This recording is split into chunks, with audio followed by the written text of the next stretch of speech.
Welcome to another edition of the Soundstage. I'm JC. What do you think of my new digs? Pretty nice, huh? Got my own little cinema studio. Well, modern technology. Gotta love it, right? Today we have a great show for you. We're going to be interviewing a young lady by the name of April Hurley, Baltimore resident.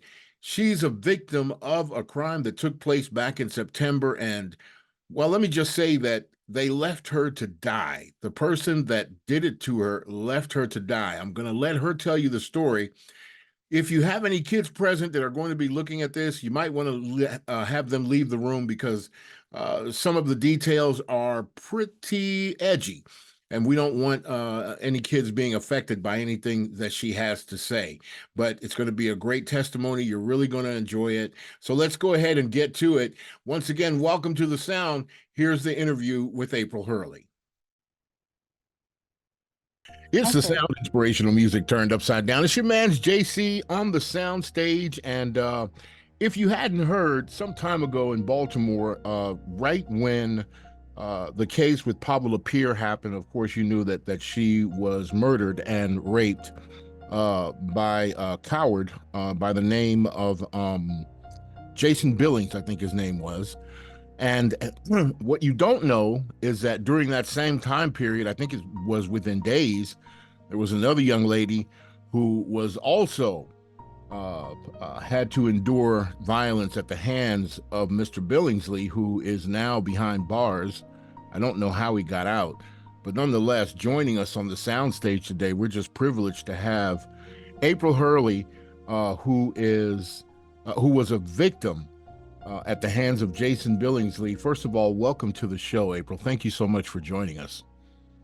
Thank you for having me. Yeah. Now you're a Baltimore girl. Yes. Yeah. I was brought to Baltimore when I was a baby. I moved out to Anne Arundel County for school.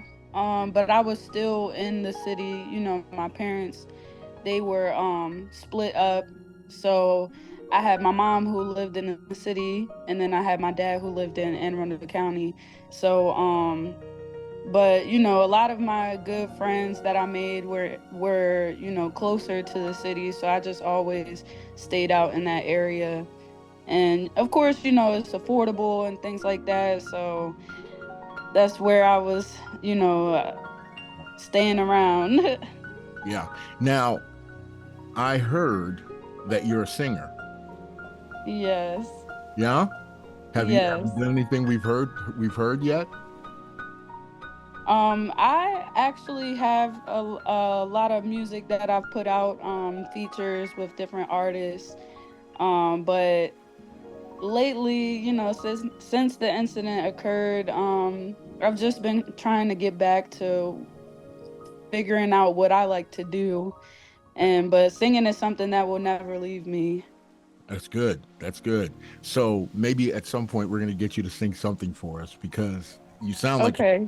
Now, I know because I'm a worship leader and I know when somebody has a voice and when they don't. People always come to me talking about, let me sing with you. I'm like, you don't have a singing voice. No, thank you. Yeah. So Thank that's good. you. So what type of music do you sing? R&B.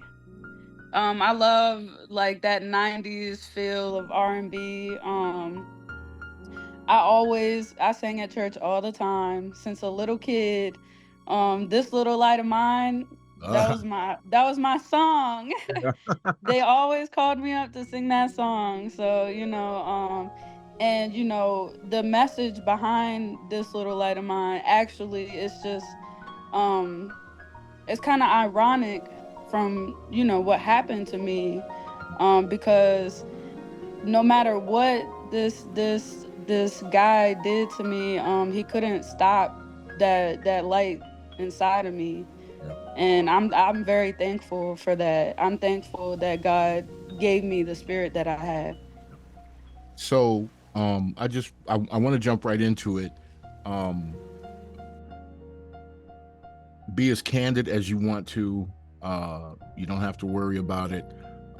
If there's something you don't want to talk about, please just say, I'd just rather not talk about that. It's okay. But this time is for you. This time is for you. Okay. All right.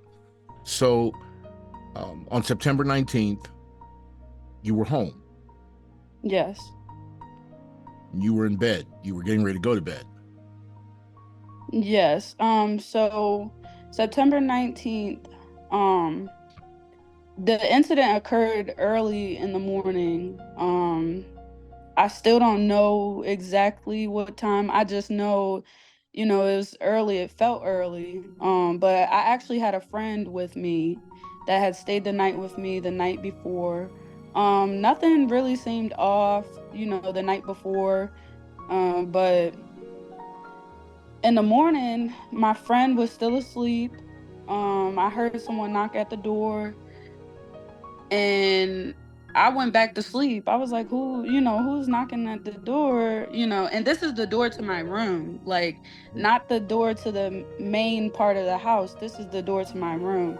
Now, just to And clarify, I'm sorry not to cut you off, but just to clarify, you're living you're renting a room out in a row house. yes, Okay, what so house were you in? I was in the basement. Okay. All right. So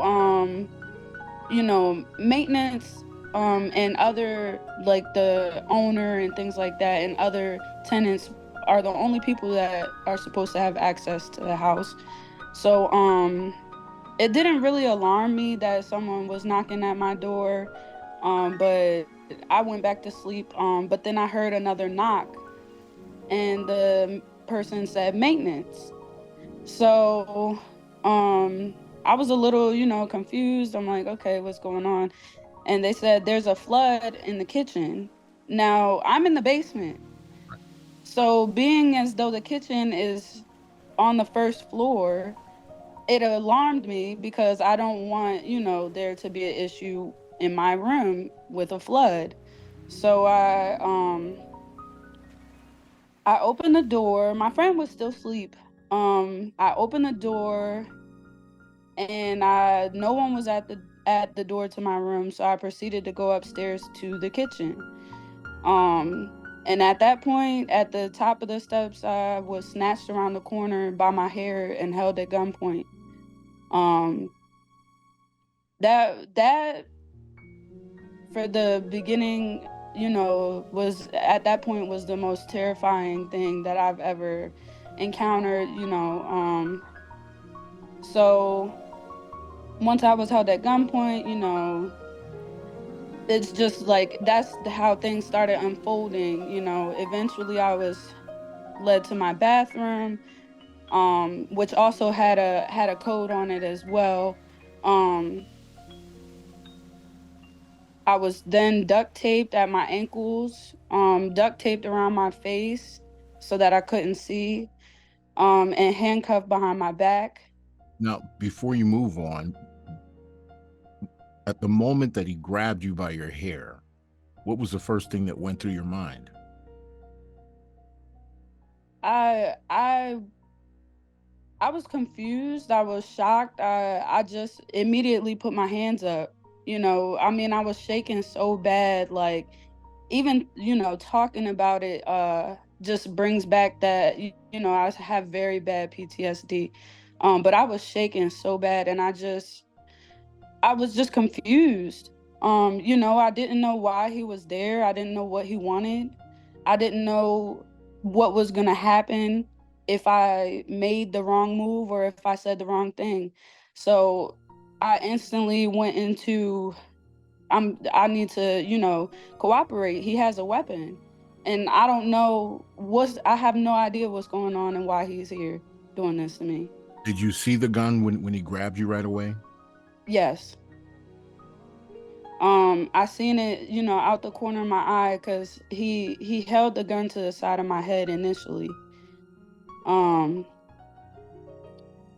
but I didn't want to take any chances. I didn't want to say anything wrong or try to physically fight. Like I said, he had a weapon. It could have been loaded, it could have not been loaded. I don't know. But at that point, eventually, like I said, we ended up in my bathroom, and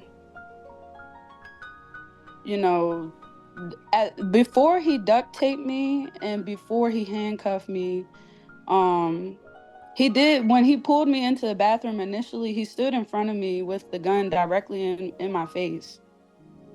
Um, and at that point, it was very clear that I could see what type of gun it was, what color it was, and I could see his face. He had on a ski mask. Okay, I'm so sorry. no, it was Jason Billingsley. I knew it immediately by the voice, and by his, just his stature, like, and even looking him in his eyes, because the ski mask didn't cover totally everything, but I could tell, in that moment when the gun was directly in my face, I looked past the barrel of the gun and I looked him in his eyes, and in that moment I feel like I seen more fear in him than I had in myself. And I say that I don't know why I could see the fear in him. I don't know if it's because he was fearful that I knew who it was, um or that because this was a maintenance man at the building, So you'd seen him around the property before. Yes. So and I don't forget faces, and definitely, in a moment like that your senses are heightened. So the sound of his voice, I and like I said, the stature, the everything, I could just tell it was him. I don't have any enemies. I don't have anyone that will want to ever do something like this to me. Um so, at that point, after that had happened, I was duct taped, handcuffed, and left in the bathroom. He had went downstairs and proceeded to duct tape my friend and handcuff my friend. Um, Left you in the I bathroom to go downstairs. Yes. How did he know your friend was down there? So prior to him going downstairs, he asked me how many people were downstairs, and I said one, and he thought I was lying.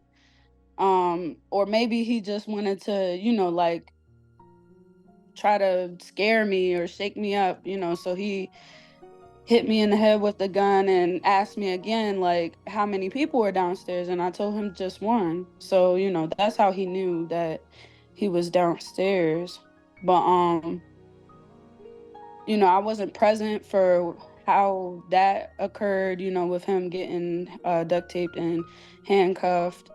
But I know when he did come back upstairs, when Billingsley did come back upstairs, he grabbed me from the bathroom. He took the duct tape off of my legs so I could walk, but he still had me duct taped around my eyes and handcuffed. And he took me downstairs back to my room, and that's where things just started spiraling out of control, like, very badly. Um, I don't really remember, to the best of my ability, of the order of events specifically, because the trauma is so bad. Like, my mind tries to block a lot of it out, but it's key points that I can remember. When we were downstairs, I mean, he ripped my clothes off of me, um to where I was completely naked. um and he I was sexually assaulted. I was not raped, but I was sexually assaulted by him during this incident. I was made to do things that I didn't want to do, that I definitely certainly did not feel comfortable doing. Um and I mean, this went on for over an hour. Like, I could just remember just wondering, like, what is he doing this for? I'm thinking he thinks I have money, or maybe he thinks I have, like, maybe he's just here to get items, to rob me. I don't know what he was there for, or what, but then I started realizing, like, this man is psychotic. Like, he's doing this for his own sick mind. And you know there were points where he would tell me, like, he was going to put me in a van and take me to Mississippi and make money off of me. So at that point, I was terrified.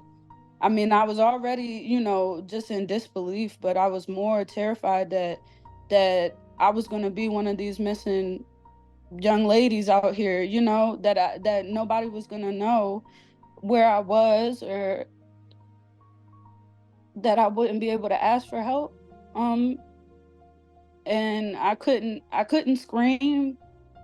I couldn't I couldn't even cry while this was happening. And at one point, he went upstairs. Like, he left me and my friend in the basement, handcuffed and duct taped, but he went upstairs and he was gone for a while. And I managed to get out of my handcuffs. Um cuz I couldn't take it anymore, just knowing that I felt like I was going to die. So I said, well, he's been upstairs for a minute. Let me try to take my handcuffs off. I did get out of the handcuffs, and I tried to get my friend out of the duct tape and out of the handcuffs, but at that moment, he walks back in the door to my room, and my heart sank to the bottom of my feet. Like, my heart literally dropped, because I figured at that moment, oh, he's just gonna kill me, because he asked, like, did you touch your phone? Did you call somebody? Like, and he was like, oh, I'm definitely gonna kill you now. And he said that to me, but I remember when he came in the room, because at that point I'm standing up trying to help my friend get out of the duct tape and stuff. So I seen everything. And that's how I was able to 100% sure know that it was him, because he was in a different clothing. He didn't have the ski mask on anymore. He had his glasses on. I was able to pinpoint, what type of clothing he had on, and what, he had, and he was holding a gas can. And at that point, I just, I cooperated with him. He told me to get back down so he could duct tape me again, and he put the handcuffs back on me again. But this time the handcuffs were really, really tight, like, to the point where the circulation in my hands, like, my hands were going numb. And I don't like I said, I really don't remember every single detail, but the this is when things got serious, like life or death serious, to the point where I was praying the whole time. Through all of this, the whole situation, I was praying the whole time. Just for just some type of peace through the fear that I was feeling and the anxiety that I was feeling, some type of peace to understand, that God was going to get me through this. But he he strangled me with the cord. Um and I didn't pass out. I didn't, fight. I couldn't fight because I was handcuffed again. Um he strangled me with a cord. That didn't work. He seen that I was still, alive and still conscious. So he laid me on my back and sat on top of me and started to smother me. Um,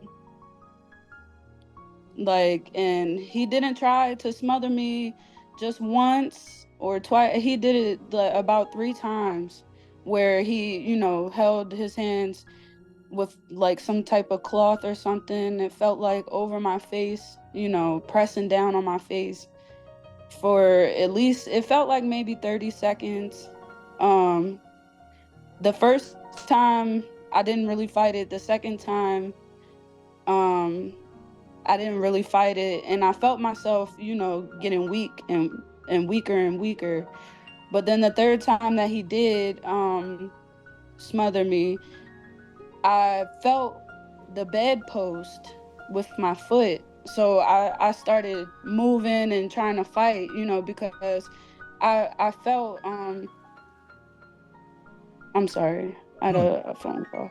Okay, you're fine. Um, but I felt at that point, because the second time that he did, and I felt so weak, and I started praying to God, like, if this is my time to go, please, cover me, because I felt like I could see that white light. Like, it's not a joke when, like, when you're literally taking your last breath and you think that it's over, and I just prayed to God to just cover me and cover my daughter and my family. But when he let go that second time and I took that breath, I said, no, it's not time for me to go. Um, so that third time when he strangled me and I felt the bedpost, I fought and I kept moving and kept moving. Um, to the point where I even injured my shoulder in the process, trying to move from under him, but he stopped again. And I thought maybe this is over, maybe this is done, but no, he laid me on the bed on my stomach and lifted my head up, and that's how he cut me across my neck like 3 or 4 times. Yeah. Wow. And I was still alive, still conscious. I'm And not laughing at you. I'm laughing at the power of God. yes, because you know I was just so, like, I'm a small female. I know. Like, I was getting ready to I'm mention only that. 5'1", about 150 pounds. Yeah. And was a big guy. Like, 110 a big, pounds to be exact. yes. Twice your size, twice your weight. Yep. Yeah.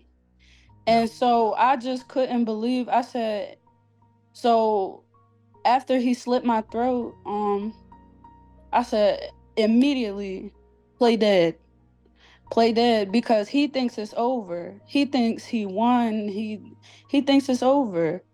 So I continued, I played dead. I was already weak anyways, but I knew in the back of my head, I remembered he had a gas can. So I said he's going to set the room on fire, and I knew that it was I just had to put everything together in a quick amount of time for me to think about, and all I kept thinking was, I'm if I make it out of here, I'm going to have to climb through the window from the basement. And I think he really thought I was dead. And the whole time, afterwards, he removed the handcuffs from me, removed the duct tape, um, and he laid me like on the floor near the window. Cause I guess he thought if I was further away from the door, if but I think he thought that I don't know. I mean, the window was very high, and for how short I am, it was hard. I had to, so I guess in his mind, he thought I wasn't going to be able to get out even if I did wake up. But I was never unconscious. I just pretended to be. And I didn't look around. I didn't do, I waited for him to pour the gasoline all around the room cuz I could smell it. And he poured it around me, not really directly on me, but he poured it around me. And On the all actual the way, bed. like, On huh? the actual bed. No, this was on the floor. When he put me on the floor by the window, he poured it like around me and, leading out towards the door and stuff. And I just waited for the fire to be lit, and I heard the fire light up. Like, if you ever, heard like a bonfire, or where you light the flame and you hear the woof, like I literally heard everything, and I immediately felt hot, and I instantly jumped up and started screaming. I jumped up so quick that I seen him run out the door. So I knew, I was like, this is over. All I have to do is get out of here now. But I looked around the room. I seen him run out of the door. It got smoky like really, really quick, because it was a small space. But I didn't see my friend anywhere. So I knew I had to think fast, because my leg was on fire, my hair was on fire, my arms were on fire. Um, like my feet, I was stepping in flames trying to get out of the window. um and I managed to like stand on top of like a plastic bin that I had, and move the cardboard from the window, and um open the window, and I was screaming and screaming and screaming. And I heard my friend in the closet. I didn't know that, he was in the closet. I didn't know where he was. I didn't know what happened. I just knew I had to get out of there to get help. And once I climbed through the window, my friend managed to get out of the closet, because he was still handcuffed and duct tape at his feet. So he got out of the closet, and he like kind of propped himself up to the window, and me and a neighbor were able to pull him out of the window. But I mean, it was embarrassing. I felt helpless. We are the sound for inspirational hip hop, rap, and R&B. Log on now. Log on now. TheSoundUpsideDown.com. Okay, we're back. So, Okay. so his name was Jonte Gilmore, your friend that was. Yes.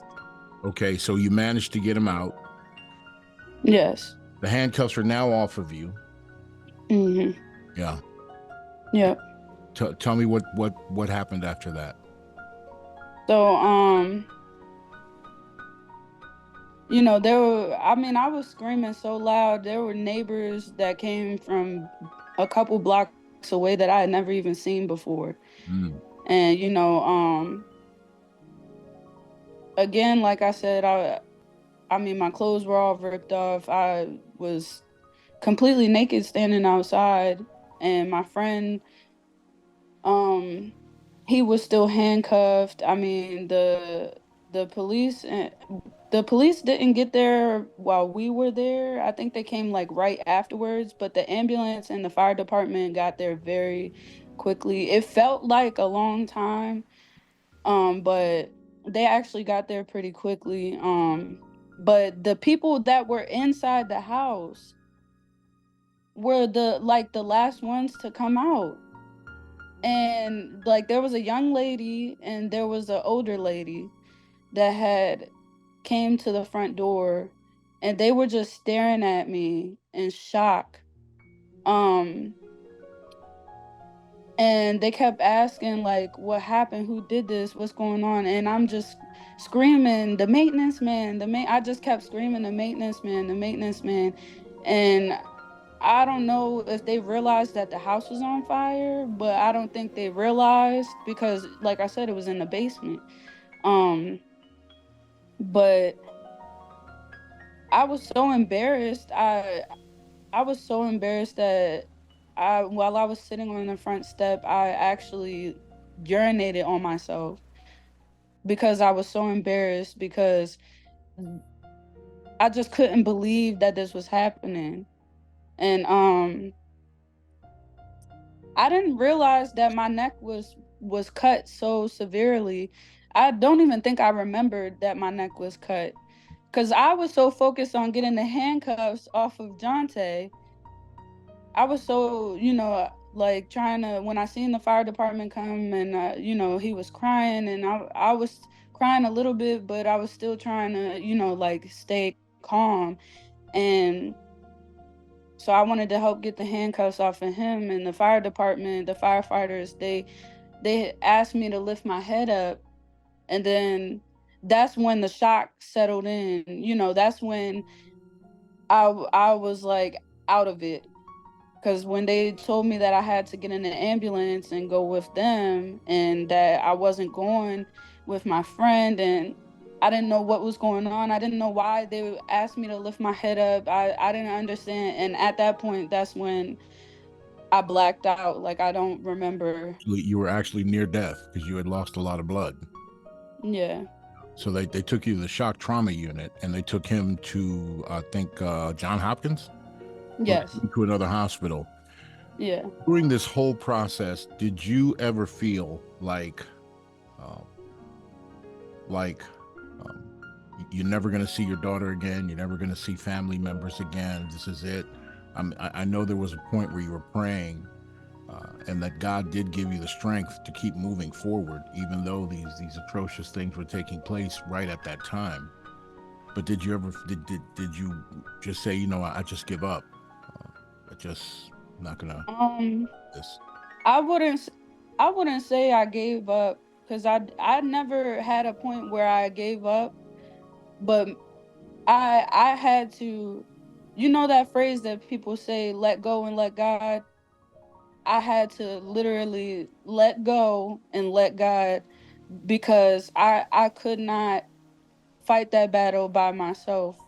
Um, I physically could not do anything. So, in that sense, did I give up? Yes, but I gave it to somebody that's stronger than me and him and anybody in that room. So I gave it to God at that point, and I had to accept that if this is, how I'm supposed to die, then I have to keep my faith in God, because, he wouldn't. I just couldn't see. I know, my faith in God is so strong. I just couldn't see that being how I see that the last, days of my life. When how's Jante doing? No one's Jonte, asked about him. yeah, Jonte, so he suffered very, very bad burns. He had to go through surgery to have skin grafts done on his body, because he was in the closet while this occurred. I don't know if he poured the gasoline on him and then put him in the closet and then lit the because he suffered very, very bad burns. um but he was released from the hospital about like 2 weeks later. But I mean, I try to keep in touch with his family. At that point, like prior to this incident happening, I was still getting to know him. So I mean, there's certain things that he likes to do that I don't really like to do. So that kind of puts a wedge in between things. But I don't know. I mean, I'm just thankful that we're both here, and that I was able to help get him out of there, because I feel like if I was there alone that night, it probably would have been worse. Yeah. You're getting a lot of support from your family? Yeah, a lot of support from my friends and my family. They've they're here the best that they can be. It's a lot for me, but it's also a lot for them too. And sometimes, they don't know how to help, but they're here. If I call any one of them, they're here. So So, um, So now we've gotten through the incident. You're out of the hospital. How is April?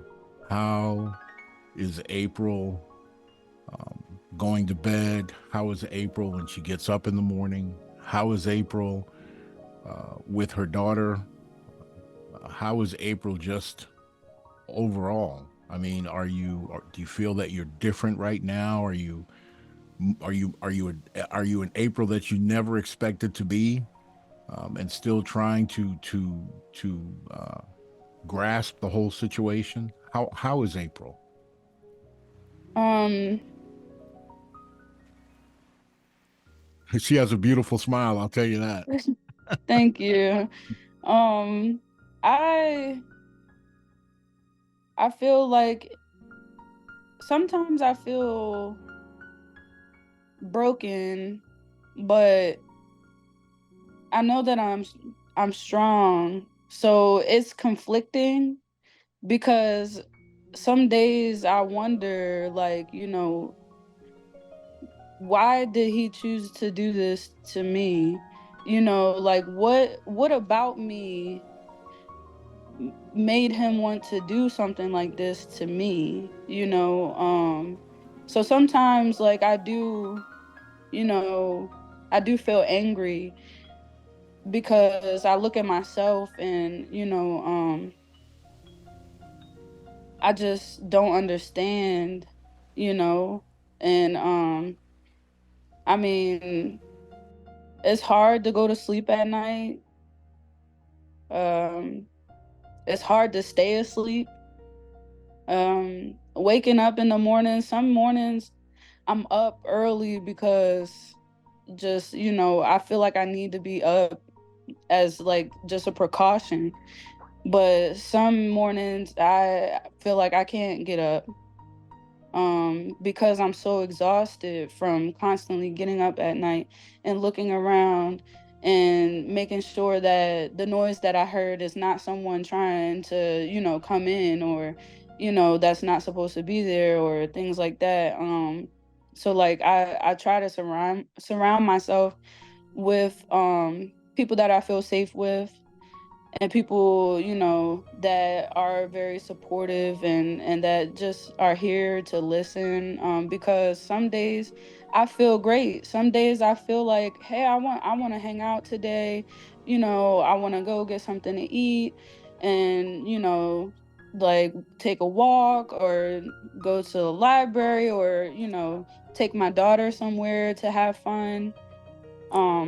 And some days I do feel like that, and then some days I feel like I don't wanna do anything. Some days I feel like everything is too much, Some days I feel like I can't even get up to brush my teeth or take a shower, Like, some days it's really, really hard because, I'm still figuring out who am I now, you know? A lot of people can help in different ways, but I still have to find myself.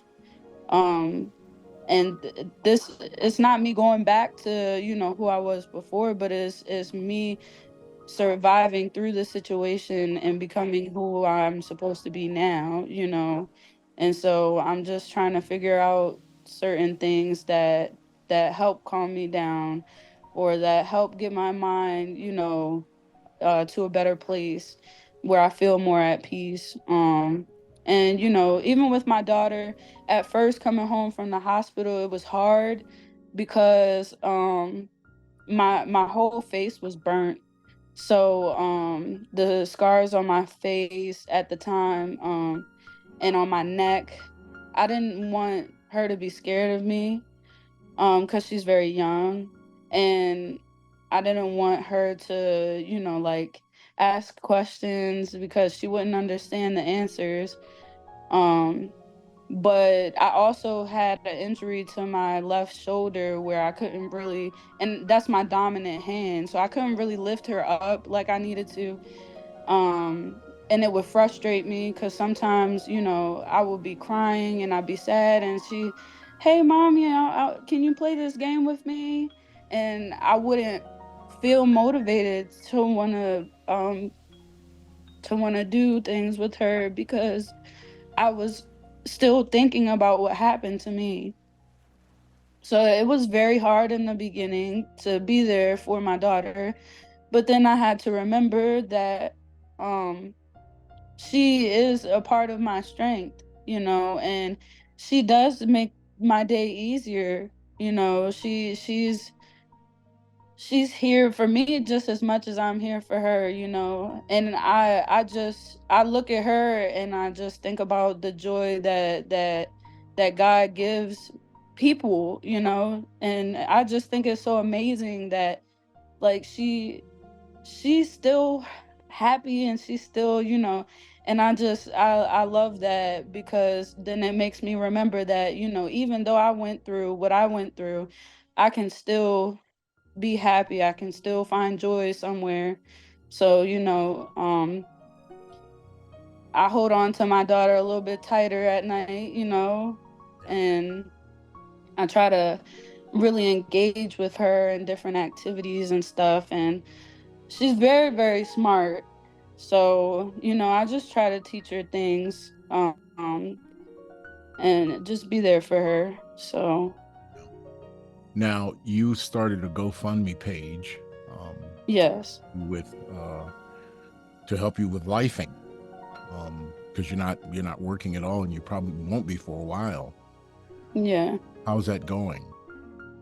So, I tried to go back to work. You know, I definitely did, and I feel like I made the not so right decision, because it kind of put the important things in my mind on the back burner, which caused things to bottle up, and but I had to make that decision to say no. I have to put myself first. I have to, my mental health and my physical being, because you know I can't do everything that I used to be able to do right now. Not that I won't ever be able to again, but right now it's a lot. And I mean, we lost everything that I had for us, me and my daughter. Over the time, we have received a lot of donations and clothing. We've had a lot of help from different organizations and individuals that have helped us, as far as clothing and shoes and food and things like that. Right now, we're really just trying to work on transportation and housing. So that's the biggest thing. But I'm just so thankful, because to me, materialistic things don't hold a lot of value to me.